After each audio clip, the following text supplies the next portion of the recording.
ser o seu abraço acolhedor e levar tua palavra, ser canal da tua graça, completar carreira e guardar a fé, levando seu amor. Tudo ficará que você confia, meu irmão. Tudo ficará que você confia, meu irmão. Tudo ficará, ué. Vai dar guerra, tudo ficará, ué. O mundo Salabi, salabi na lutulanga fufu. Salabi, salabi na lutulanga fufu. Ya munwe ya ule. Salabi, salabi ya munwe ya ule. Salabi, salabi.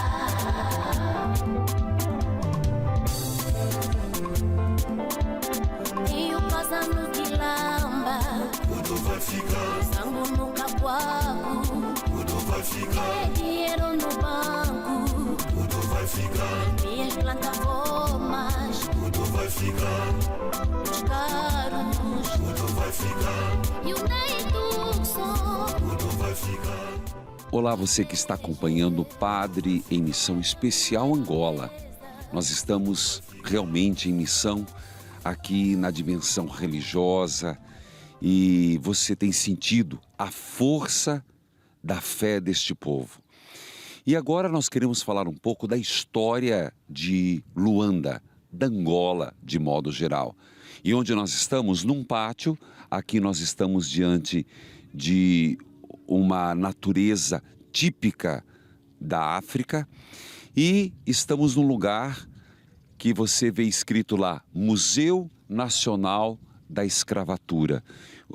De todas as províncias, eles eram trazidos aqui, os negros, e é algo impressionante, porque eles eram trazidos acorrentados, subiam a chamada Casa Branca e ali eles eram batizados e depois de batizados no chamado colonização, havia na frente os navios negreiros.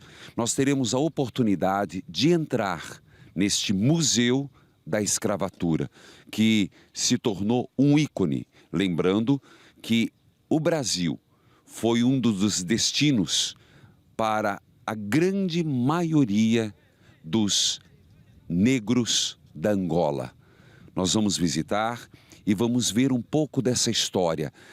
Brasil e Angola têm laços muito maior do que a língua. É cultura, é também história. Vamos juntos? Vamos seguir para esse Museu da Escravatura. Nos acompanhe.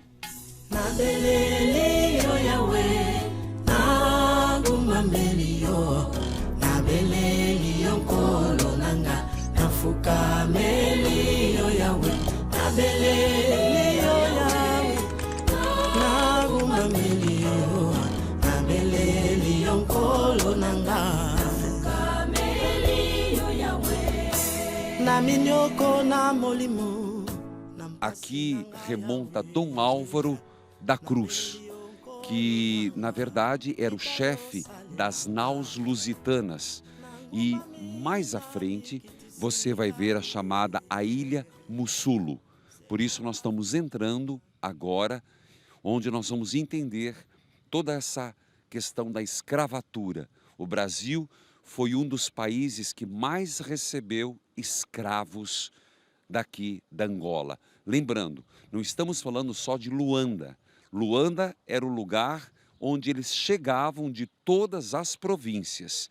E nós vamos ver aquilo que não é muito bonito, pensar numa evangelização imposta. Aqui gritos, correntes, grilhões, açoites. Os negros chegavam e eram tratados como animais. Infelizmente, essa é a realidade. Tanto que nos lembra Castro Alves no navio negreiro. Daqui a pouco.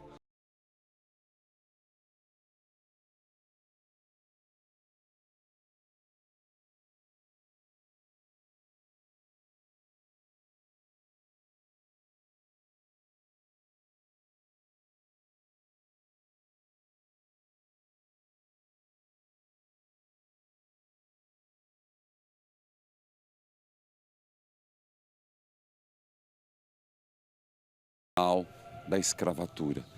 Esta é a chamada o Morro da Cruz, a pior hora para os escravos quando estavam sendo realmente o fim da história deles aqui terminava, porque quando chegavam aqui era daqui para o além-mar, de livres para escravos.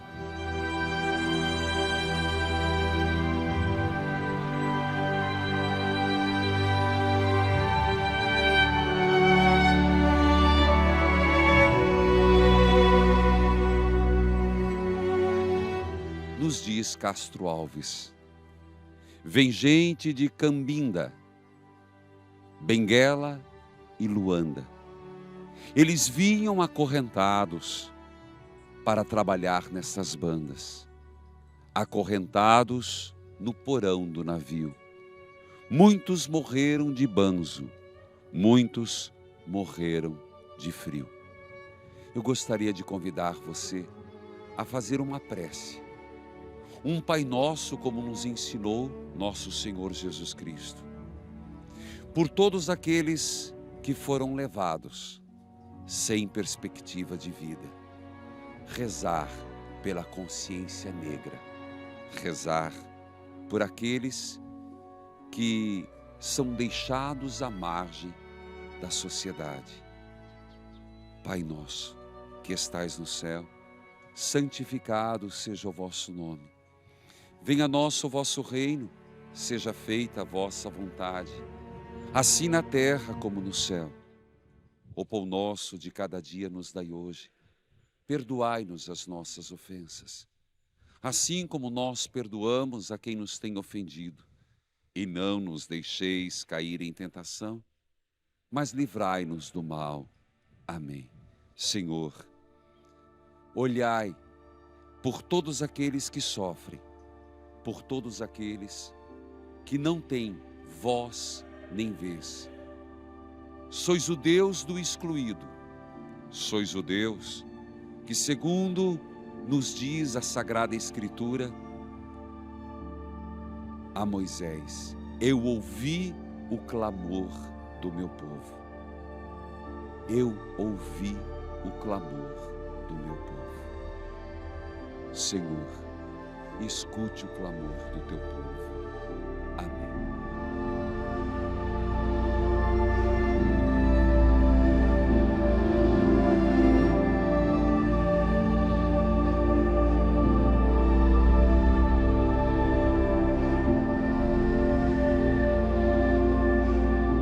Senhor Deus dos desgraçados, dizei-me vós, Senhor Deus, se é loucura, se é verdade, tanto horror perante os céus, ó mar, por que não as pagas com a esponja de tuas vagas, de teu manto, este borrão? Astros, noites, tempestades, rolai das imensidades, varrei os mares, tufão. Ah, quem são estes desgraçados que não encontram em vós mais que o rir calmo da turba que excita a fúria do algoz? Quem são?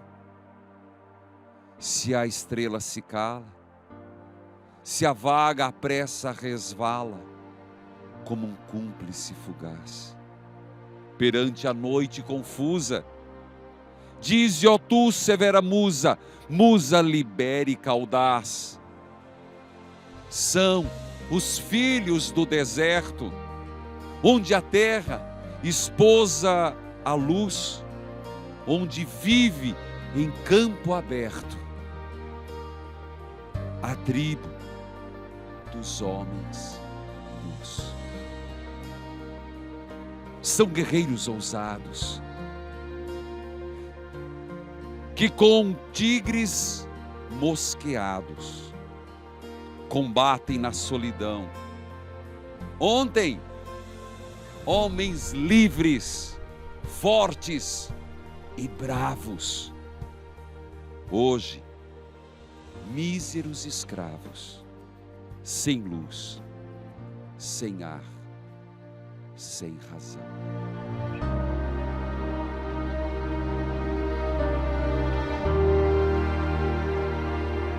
O que Deus quer de mim, eu preciso saber. O que Deus quer de mim, estou tentando entender. O que Deus quer de mim, eu preciso saber. O que Deus quer de mim, estou tentando entender. Nos aguarda uma pessoa que vai nos ajudar muito nessas explicações. Olá, bom dia, Marlene Rodrigues. Que alegria. Senhor Padre. Obrigado por nos receber. Nada por isso. Sejam bem-vindos ao Museu Nacional da Escravatura. Ela vai ser nossa guia, nossa companheira. Que livro é esse, querida? Um catálogo que retrata toda a exposição que temos aqui ao Museu da Escravatura. Se não visitar o Museu da Escravatura, ainda que vê esse catálogo, há de perceber aquilo que foi o tráfico e a escravatura a nível de Angola. Podemos, antes de entrar, vamos dar uma olhadinha. Olha aqui, gente. Edifício do Museu da Escravatura, século XVIII, Luanda, Patrimônio Histórico-Cultural. E foi fundado dia 19 de novembro de 1993. Primeiro vamos falar um pouquinho aqui de fora. Essa árvore é típica daqui, não é? Sim, essa árvore é mesmo do tempo em que existia o tráfico de escravo. Sério? Sim. Estas duas, esta grande e aquela menorzinha. Como chama essa árvore? Essa árvore nós chamamos imbondeiro. Imbondeiro. Nossa, então ela deve ter quanto tempo? Aproximadamente 3 a 4 séculos. 3 a 4 séculos, gente. Olha o que nós estamos falando. Meu Jesus. Essa também é um imbondeiro? Sim, também é um imbondeiro. Do tipo diferente, mas também Diferente. é imbondeiro. Aqui, vamos andando um pouquinho. Aqui nós temos canhões. Vem cá, não, você fala no microfone aqui, querida. Que visão linda, na verdade. Desculpe, talvez não é tão bonito para vocês, mas para mim é uma visão linda aqui. Vamos falar primeiro, lá nós temos Luanda. Sim, daquele lado temos Luanda. Aqui deste lado que temos já o que nós chamamos de quilômetro 25, que é Benfica, Museu da Escravatura e Ramiros. O que é Ramiros? Ramiros também é um território de Luanda, mas fora do centro da cidade. Então, só para localizarmos, lá onde a gente está vendo aquelas pequenas imagens, lá é o centro onde está o aeroporto e o centro de Luanda. Sim, é o centro de Luanda, onde estão vários distritos, né? Temos Ingombota, Maianga, Samba. Samba? Samba é o nome de um distrito de Luanda. Ah, então o nosso samba lá, eu queria lembrar, você falou de samba, e nós temos lá o samba. Vamos cantar um pouquinho para ela, depois você continua a história. Por isso trago em meu peito tuas verdades, meu Senhor, paz e luz para andar certo e saber por onde vou. Por isso trago em meu peito tuas verdades, meu Senhor, paz e luz para andar certo e saber por onde vou. Hoje a nossa equipe, Padre Missão, está maior. Aí a palavra vem de... Como que é? Samba, o município chama Samba. E o nosso samba vem do ritmo de vocês? Que se chama Semba. Semba, gente, olha que cultura maravilhosa. Bom, a Betinha vai acompanhando ali, né? Betinha, Betinha, Marlene, aqui vem a praia, né? Sim. E aqui é um mangue? Sim, aqui nós temos uma pequena praça, né? em que os visitantes podem passar aí para comer alguma coisa, beber algo, né? Vistos que ainda não temos aqui restaurantes abertos. Só para entender, praça aqui em Angola é um lugar de feira, no caso de alimentação, né? Que para nós praça é outro significado. Então aqui o povo vem. Isso aqui, o que eles tiram desse local, desse mangue? Desse mangue, normalmente, eles aí... molusco, é como né? se fosse, sim. Isso é uma embarcadura. Uma embarcadura. Nós chamamos de táxis, barco-táxi. Então eles param aí. Mas normalmente as mabangas, eles não tiram aí. Tiram mais do outro lado do mar. Eu vi, é um tipo molusco, né? Sim, Que se ferve e se come. exatamente. Vem assim dentro de de caracóis ou conchas. Bom, aí nós chegamos aqui e temos os canhões. Deixa eu ver. Bronze do século XIX, de Fabrício Espanhol, utilizado pelos portugueses para defenderem de ataques holandeses e ingleses. Nossa, é outra história aqui. Sim. Aqui deste lado nós temos na nossa exposição 2 canhões que foram utilizados pelos autóctones para defenderem-se do jugo colonial. Quando você fala autóctones, estamos falando dos angoleses, dos africanos. Sim, nativos da terra, na altura que ocupavam o território que hoje se denomina Angola. Certo. E os invasores, no caso que nós estamos falando, para quem não entende muito de história, os invasores eram? Portugueses, holandeses e ingleses. Então houve resistência. Sim, houve resistência. Muita resistência mesmo. E nós aqui vamos mostrar os objetos que confirmam que houve essa resistência. Vamos lá, eu acho que é um momento importantíssimo do padre em missão fazer essa experiência. Aqui, por favor, querida, eu gosto muito dessas escritas. Eu não consigo enxergar, você consegue mais ou menos o que está escrito lá? Sim, é um brasão, né? A que o dono desta casa de tráfico de escravo utilizou na altura. É o brasão de Álvaro Matoso. Álvaro Matoso, eu dizia lá atrás. Se eu não me engano, aqui é a entrada da capela? Sim. Então vamos deixar para depois. Vamos fazer o outro caminho. Porque a história aqui temos que fazer como São João Paulo II. Mea culpa, mea máxima culpa. Tende piedade, Senhor, porque cometemos muitos pecados na história. Vamos lá. Neste corredor, nós explicamos o embarque e a travessia ao Atlântico. E em miniatura, nós temos os navios em que foram utilizados, mas à medida em que foram progredindo cientificamente. Então, é daqui para lá? Sim, daqui da escuma, o clipper, o galeão e as 2 naus. E aqui nós explicamos aquilo que foi o comércio triangular entre os 3 continentes. De um lado, a África, do outro, a América e do outro, a Europa. Onde da África vinha, na altura, o produto precioso, que eram os escravos. Da América vinham o açúcar, o vinho. Já da Europa vinham produtos manufaturados, o tecido, o álcool, as armas e as bugigangas. Sim. Não, vamos devagar, você não sabe como o povo está ansioso. Vamos falar um por um dessas naus aqui. Escuma, embarcação desenvolvida no século XVIII com diversas funções, utilizado no comércio transatlântico. Eram feitos por quem essas escunas? Essas escunas normalmente eram feitas por escravos e também na altura pelo colonizador. Entendi. Ambos trabalhavam para este fabrico. E na escuma, no clipper, no galeão... Espera aí, vamos, o clipper é muito utilizada pelos ingleses na rota do comércio. Deixa eu fazer uma pergunta. Os colonizadores chegaram, que ano que eles chegaram aqui? Aproximadamente 1500. E 1500. Eles chegaram aqui por Luanda? Sim, por Luanda. Mas um dos primeiros portos aterraram em Baza-Congo. Baza-Congo. Depois, vamos pensar.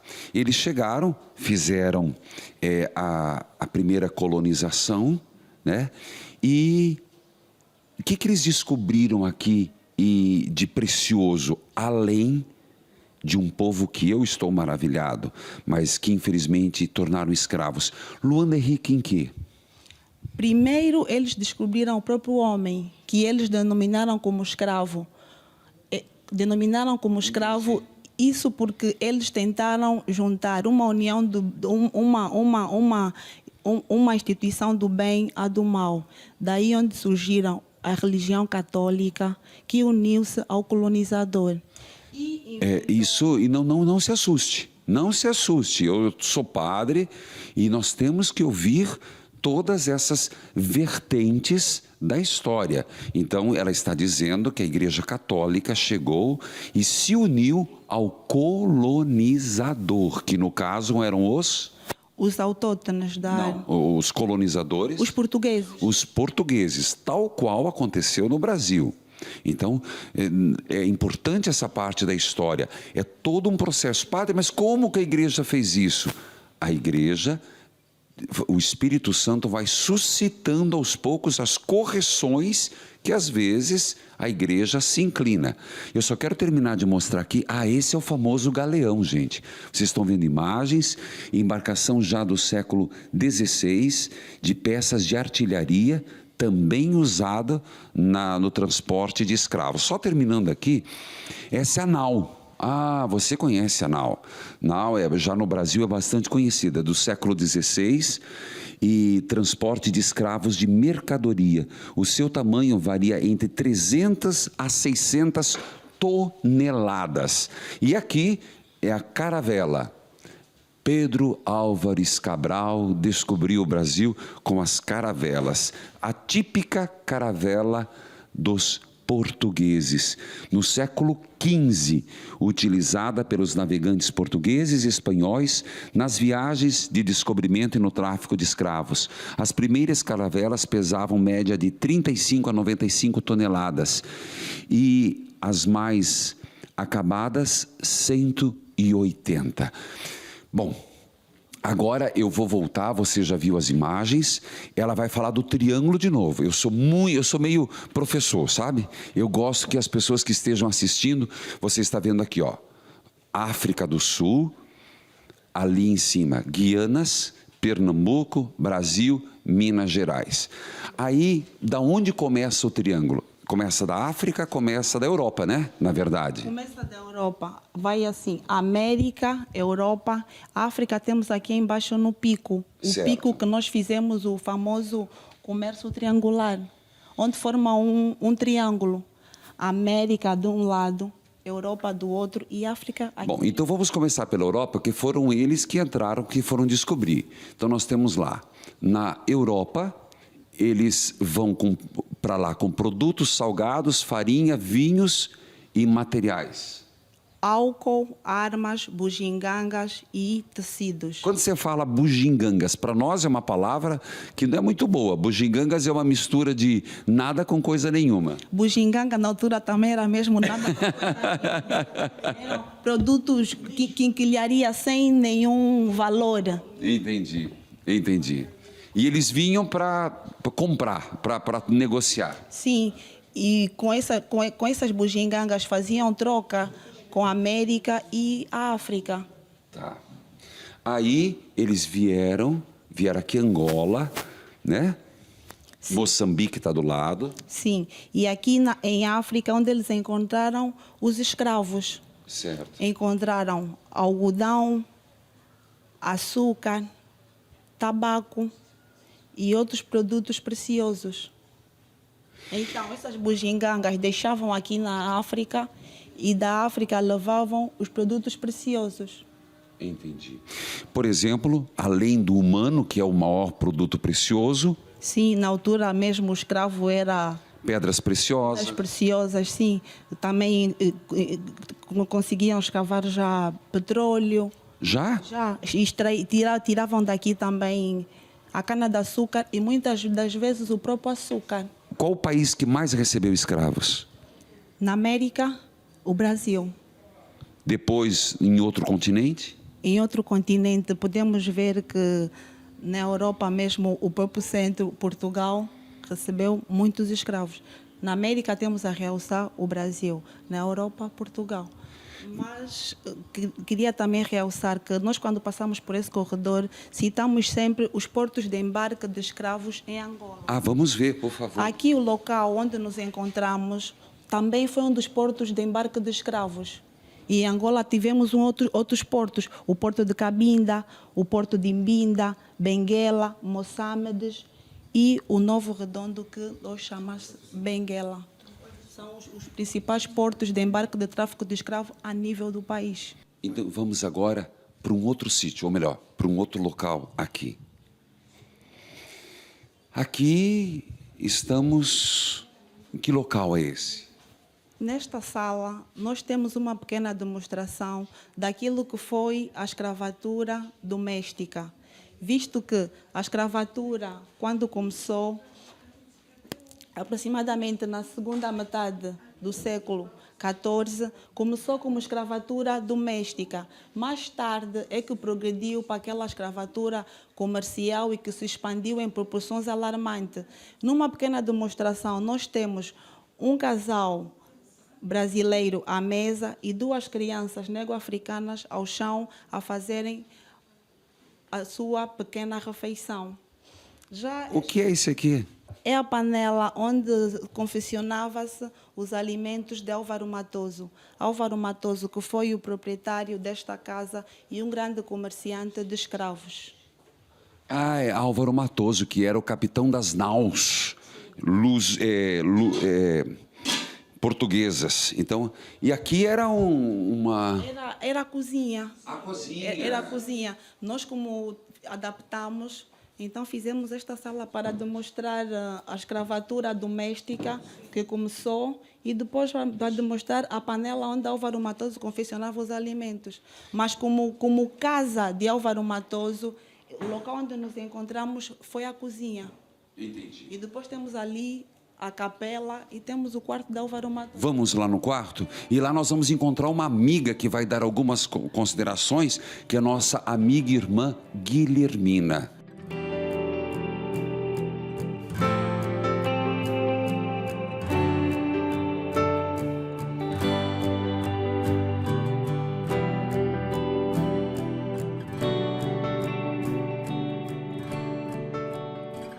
Então nós chegamos aqui no que era o quarto do capitão, né? Sim, Álvaro Matoso. E hoje é uma exposição. Uma exposição. Nesta sala nós temos reservada peças ligadas à escravatura e o tráfico de escravos. Como podemos ver aqui, não? Ah, espera aí. Encontrei a Guilhermina. Como vai, minha amiga? Nada, como vai o padre? Tudo bem? Bem, obrigada, padre. Bem-vindo aqui ao Museu da Escravatura. Muito obrigado por acolher a mim, a obra Evangelizar. Gente, e ela é da obra de Maria, é uma mulher culta, advogada. Então eu vou conversando com a nossa querida Marlene. E quando você... Porque ela sabe muita coisa. Você dá uma batidinha aqui, que o padre já conversa, você vai acrescentando a história. Então, você estava comentando que aqui... Aqui nós temos reservado as esculturas em madeira.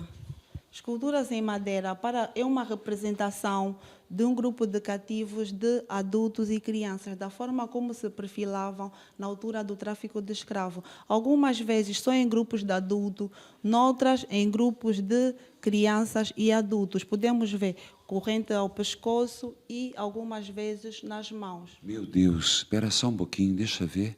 Esse aqui, no caso, em madeira, significa o colonizador. Sim. Como é que chama? O capataz. Capataz na altura, que vem com uma... Nós chamamos de porrete, como é que você chama? Sim. Muito violento, chicote. Chicote de cavalo marinho.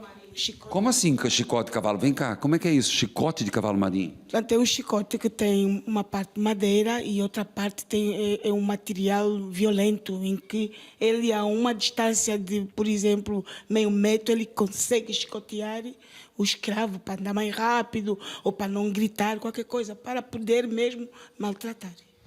E aí eles eram levados assim, famílias inteiras? Sim, algumas famílias inteiras, alguns isolados, mas essa é a posição com que eles se dirigiam para o bar. Mas quem se tornou mais escravo foram os homens, né? Ou eles levavam as mulheres também? Mulheres e até crianças.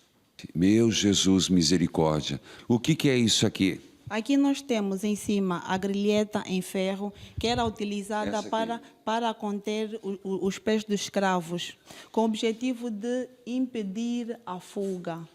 Já aqui embaixo é o tronco de ferro, né, que era utilizado também nos membros inferiores ou superiores do escravo. O objetivo da escravatura era mesmo massacrar, 100% massacrar. Por isso é que eles utilizavam, e nós temos aqui no nosso acervo, esses materiais que impediam a fuga, até na hora de dormir. Nem na hora de dormir havia descanso. Utilizava-se o cepo ou o tronco, utilizado nos pés do escravo, com o objetivo também de impedir a fuga. Misericórdia, olha essa imagem. Olha essa imagem, gente. À noite?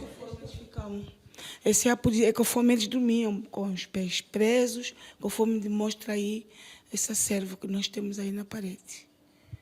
Você ia comentar alguma coisa? Não, é tudo. Isso é de madeira? É de madeira. O objeto mesmo de raiz é que nós encontramos aqui no local. Esse não é o pau preto, né? Parece ser, não, doutora? É um material que se assemelha com um pau preto. Sim. Era madeira consistente que eles utilizavam mesmo para esse efeito. Aqui nós temos uma estatueta. Posso mostrar aqui? Não, tá. Olha a expressão. É muito forte, né? Essa pequena demonstração é para a repreensão do escravo. Era acorrentado os pés e nas mãos na árvore ou num outro tronco. Essa era a posição para a repreensão. Mas para castigar aquele que tentasse a fuga ou aquele que estimulasse os outros à fuga. nós estamos falando de 13 milhões só que foram para o Brasil. Tem uma estimativa de quantos saíram escravos daqui para os continentes? Números exatos não havemos de ter. Nunca havemos de ter números exatos. Porque muitos pelo caminho, já mesmo nos barcos, jogavam-se ao mar.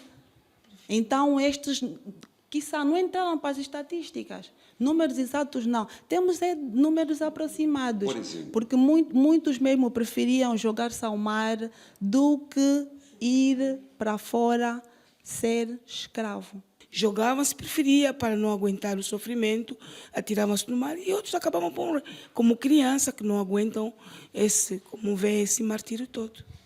E depois nós vamos ver, infelizmente, a situação da igreja. Aqui nós temos outros elementos, que são esses? Sim, temos as correntes. São pesos que variavam de 40 a 60 quilos. Esses pesos de ferro eram utilizados para imobilizar o escravo no pé. Eram colocados. Agora vamos imaginar 40, 50, 60 quilos no pé do homem para imobilizá-lo. Já aqui nós temos as grilhetas com cadeado. Também eram utilizadas para prender no pé do escravo. Lá em cima nós havemos de encontrar algemas e também as medalhas que eram coladas a ferro quente no corpo do escravo. Vamos lá, sem comentários. Vamos lá.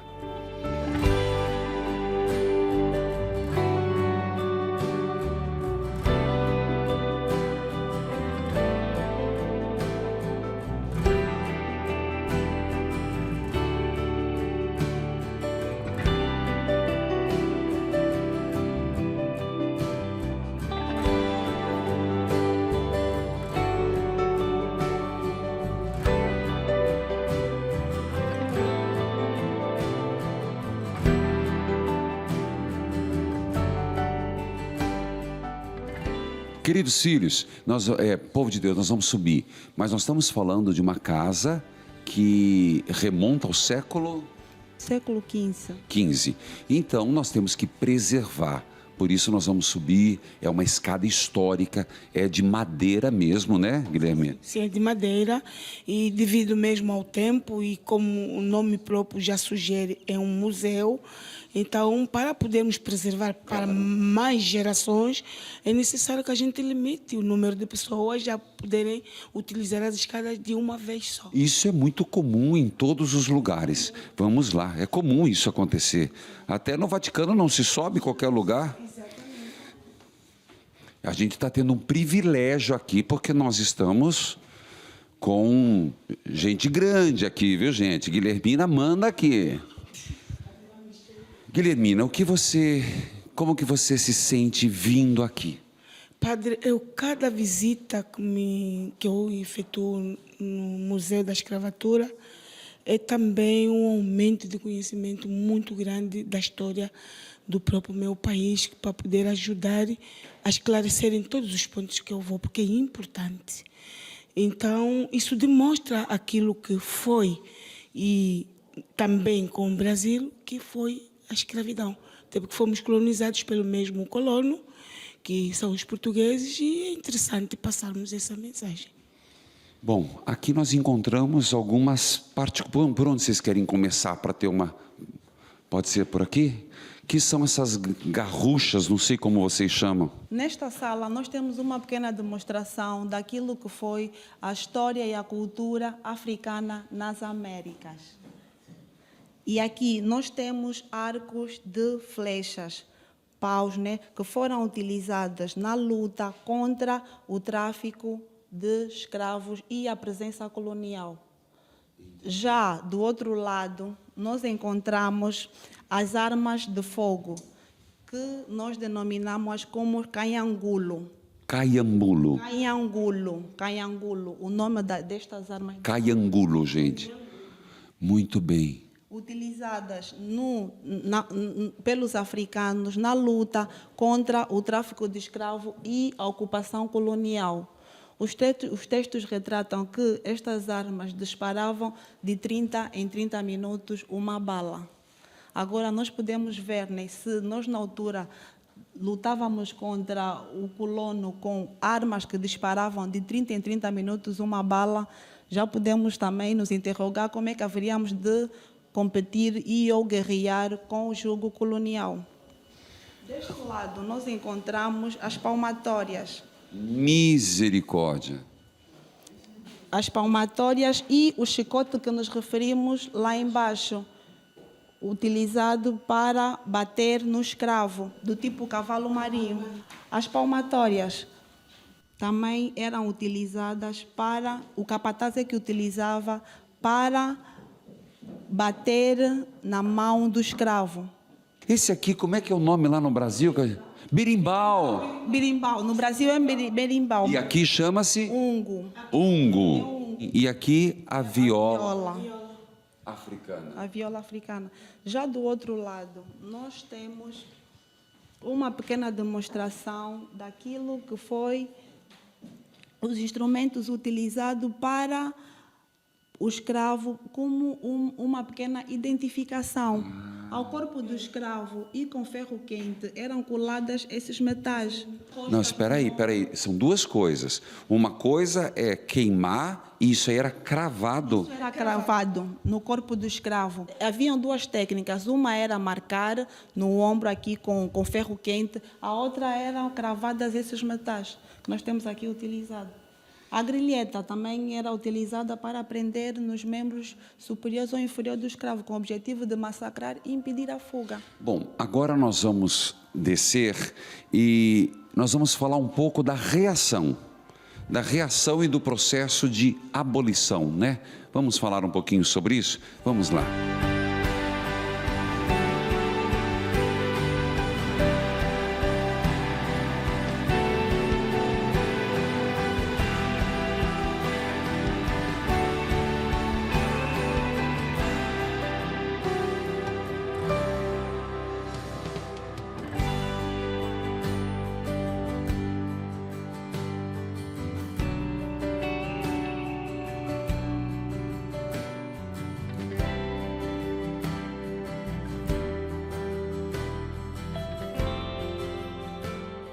Bom, e nós estamos chegando aqui. Vem cá, Guilhermina, minha querida. Aqui tá fresquinho, não é? Tá fresquinho, muito. Essa brisa é boa. Do mar, a gente apanha essa brisa do mar e nessa época do verão é maravilhoso. Bom, nós chegamos aqui, nós estamos com a historiadora. Que peça é essa? Aqui é um alambique? É o alambique, é uma peça do século XVIII, onde era confeccionada a bebida alcoólica. Bebida alcoólica que os escravos bebiam durante a viagem. Bebiam durante a viagem. Como assim? Eles davam... Qual o objetivo?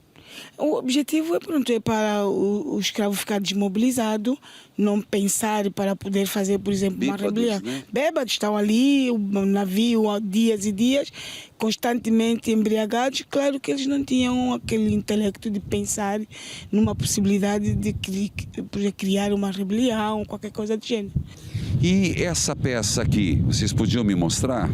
Esta peça também é do século XVIII e foi banheiro de Álvaro Matoso. Álvaro Matoso, que foi o proprietário de escravos.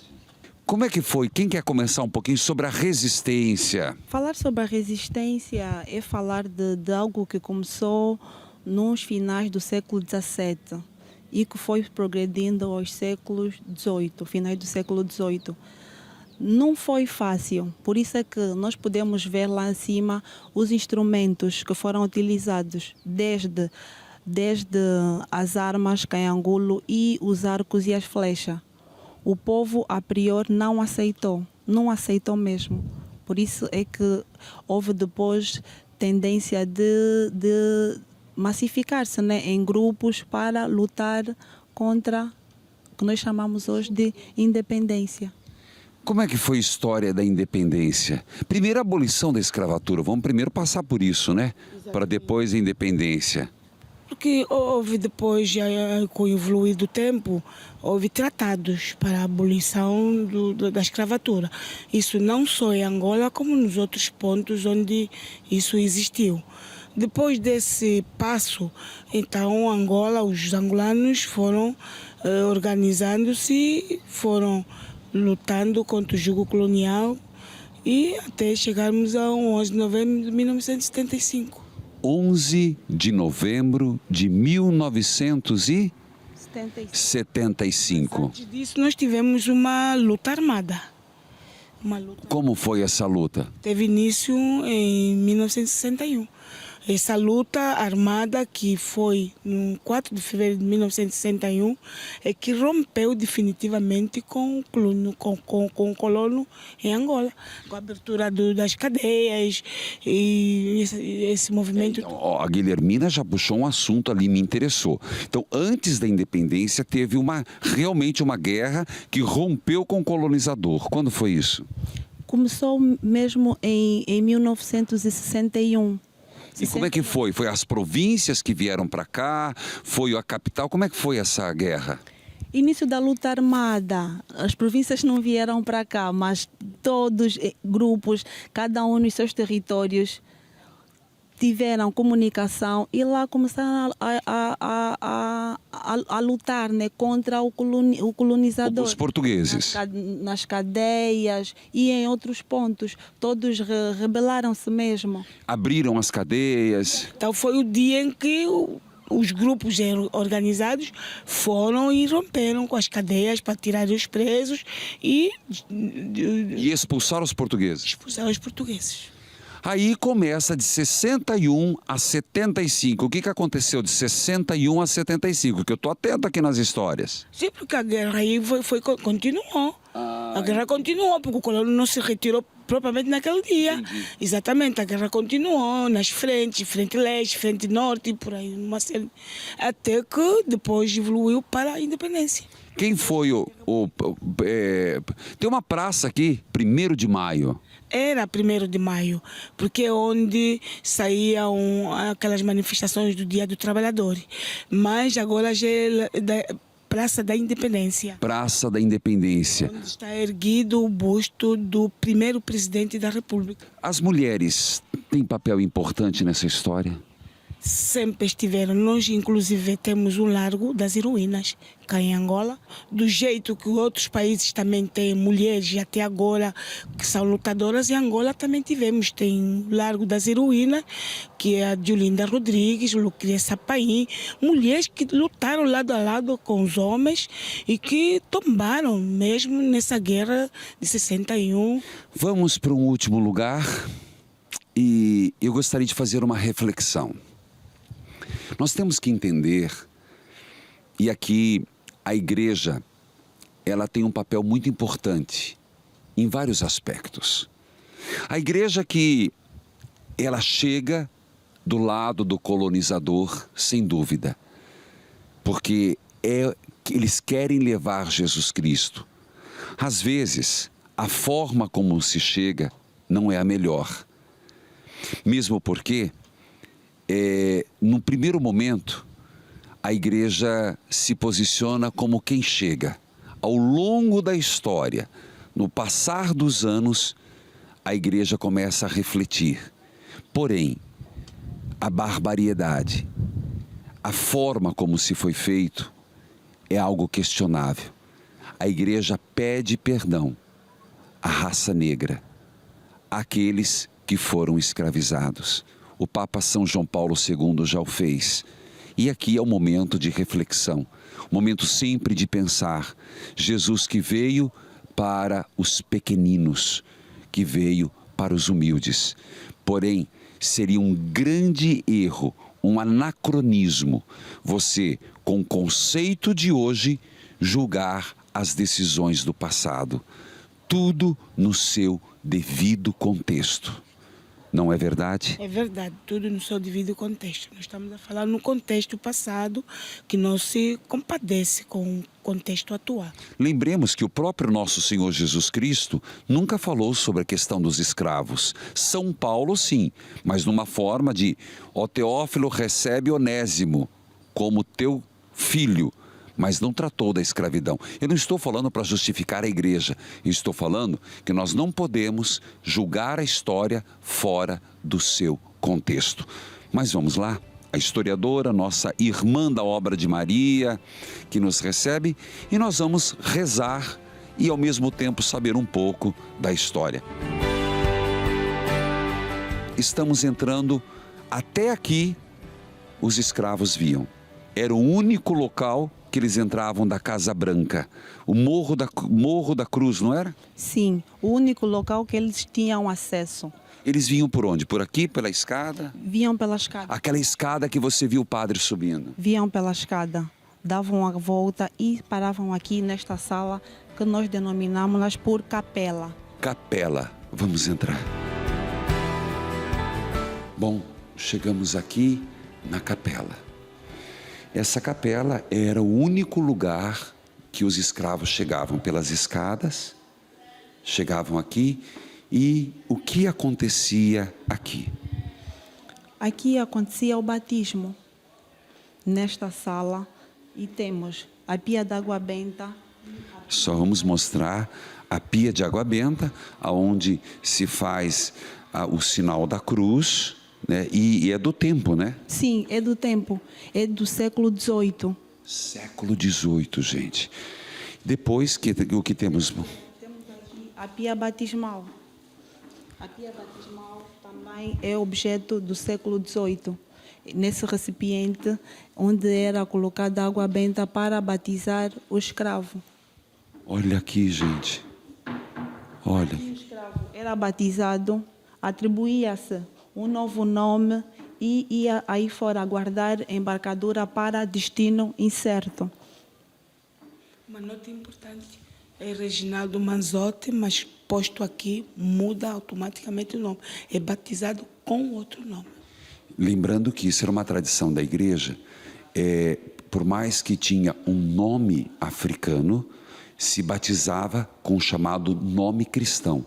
Isso no Brasil, em quase toda a Europa, onde havia o catolicismo. Então, vinha com o nome. Bom, eu recebi um nome aqui, né? Mangigi. Mangigi. Mangigi. Então, eu vou guardar no coração. Então vinha e o padre batizava com um nome cristão. Mas que tristeza. O futuro, você usou a palavra certa, era incerto. Sim, futuro incerto, destino incerto, que muitos preferiam se durante o caminho jogasse ao mar. E depois, padre, a perspectiva deles da mudança do nome não era só como um nome batismal, não. Era mesmo para que ele estivesse desaparecido. A família podia querer procurar, por exemplo, pelo Reginaldo, mas ele já tem outro nome. Nunca haviam de conseguir encontrar essa pessoa. Então, é um lugar incerto. O colonizador justificava a escravatura como sendo os homens negros descendentes de Caim. Então, vamos repensar um pouquinho aquela história bíblica de Caim e Abraão. Então, eles justificavam que, por serem negros e descendentes de Caim, deviam ser escravizados. E a forma que encontraram de pagar pelos seus pecados era ser escravizados. Isso é uma questão ideológica que tem um fundo bíblico e ideológico. Teológico, mas muito mais ideológico. Aqui você tem que fazer um pouquinho uma associação com os mouros, os sarracenos, que em 1500, estamos falando, dominavam, tentavam invadir a Terra Santa. Não estou justificando, apenas faço paralelos. Os filhos de Caim, muito bem lembrado. E aqui chegamos a uma peça que por si só diz muito. Sim, aqui nós encontramos a cruz de Nosso Senhor Jesus Cristo. Como sendo a capela, a cruz é um dos objetos fundamentais. Então, o escravo vinha aqui na capela, antes de ser batizado, fazia a vénia. Fazia o quê? A vénia. O que é vénia? Vénia ou vénia? A inclinação. Inclinação perante a cruz de Nosso Senhor Jesus Cristo. Eu gostaria de fazer uma prece aqui. Quero fazer uma oração pedindo a Deus. Vamos juntos. Amado Jesus,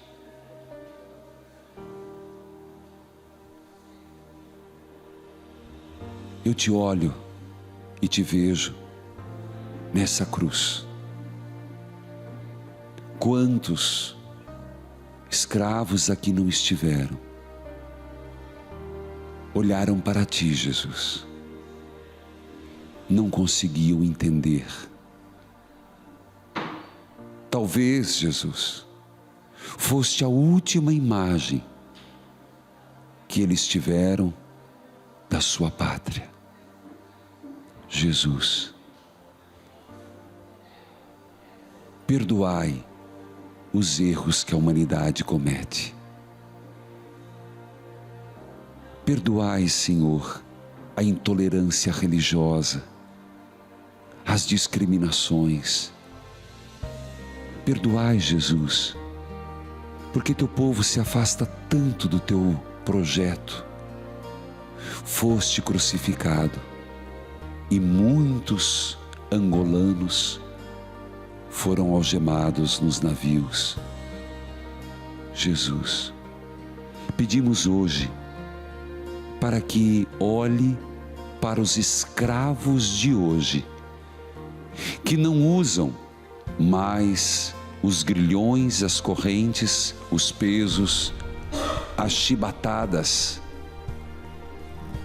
que receberam no passado, mas vivem escravos, continuam escravos da corrupção, da injustiça, escravos na alma, escravos no espírito.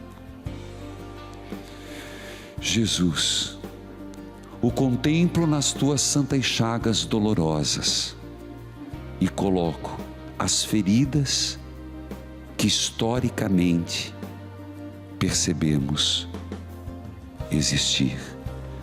Que as feridas de ontem, as feridas de hoje, sejam curadas no teu sangue redentor. Amém. E nós vamos seguir refletindo, olhando, contemplando um pouco desta realidade. Eu quero agradecer, por favor, a toda essa explicação. Obrigado. Guilhermina, me despeço só do momento, porque você continua conosco. É a nossa princesa angolana, viu? É a nossa princesa angolana.